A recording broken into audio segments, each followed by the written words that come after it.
ఒకప్పుడు కొండలు మరియు దట్టమైన అడవుల మధ్య ఉన్న ఒక చిన్న గ్రామంలో ప్రియ అనే అమ్మాయి ఉండేది. ఆమె ఒక రహస్యమైన మరియు సమస్యాత్మకమైన యువతిగా గ్రామస్తులకు సుపరిచితం. ఎల్లప్పుడూ తెల్లటి ప్రవహించే వస్త్రాలు ధరించి చంద్రకాంతిలో మెరుస్తున్నట్లు కనిపించే అందమైన ముఖంతో. కానీ ప్రియలో ఒక ప్రత్యేకత ఉంది. అది ఆమెను ఇతర గ్రామస్తుల నుండి వేరు చేసింది. ఆమె ఒక దెయ్యం. జీవించి ఉన్నవారికి మరియు చనిపోయిన వారికి మధ్య ఉన్న ఒక రాజ్యంలో ఉంది. ఆమె ఇతర వ్యక్తుల వలె కనిపించినప్పటికీ ప్రియా మర్త్య శరీరం యొక్క పరిమితులకు కట్టుబడి లేదు. ఆమె గోడల గుండా నడవగలదు, గాలిలోకి అదృశ్యమవుతుంది మరియు అవతలి వైపు నుండి ఆత్మలతో సంభాషించగలదు. ఆమె మరో ప్రపంచపు స్వభావం ఉన్నప్పటికీ ప్రియను గ్రామస్తులు ప్రేమిస్తారు మరియు గౌరవించారు. వారు ఆమెను సంరక్షకురాలిగా విశ్వసించారు. వారిని చూసేవారు మరియు హాని నుండి వారిని రక్షించారు.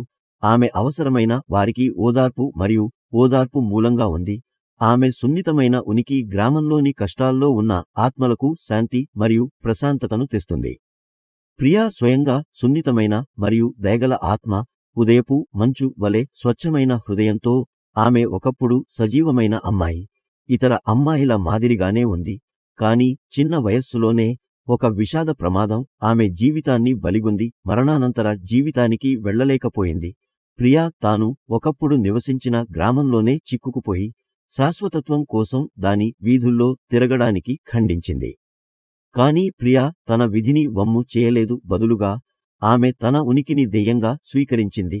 అవసరమైన వారికి సహాయం చేయడానికి తన ప్రత్యేక ప్రతిభను ఉపయోగిస్తుంది. ఆమె కోల్పోయిన ప్రయాణికులకు కనిపిస్తుంది.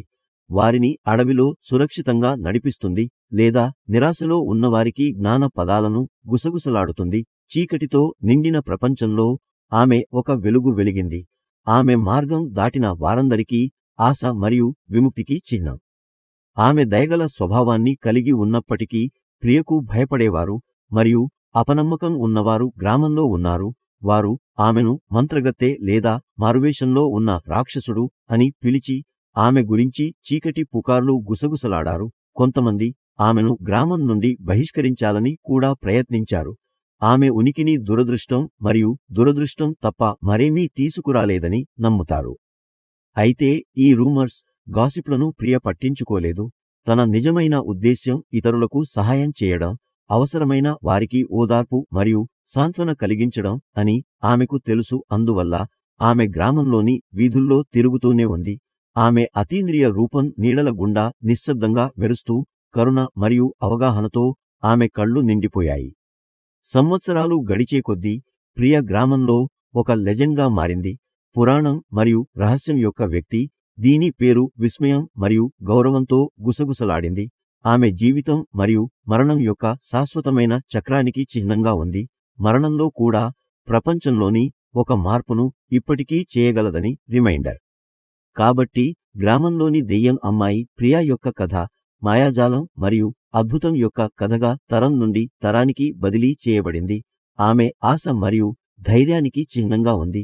చీకటి సమయాల్లో కూడా ఎల్లప్పుడూ వెలుతురు కనిపిస్తుందని గుర్తు చేసింది. మరియు ఆమె ఆత్మ గ్రామం నుండి బయలుదేరి చాలా కాలం అయినప్పటికీ ఆమె ఉనికిని తాకిన వారి హృదయాలలో ఆమె జ్ఞాపకం ఎప్పటికీ నిలిచి ఉంటుంది.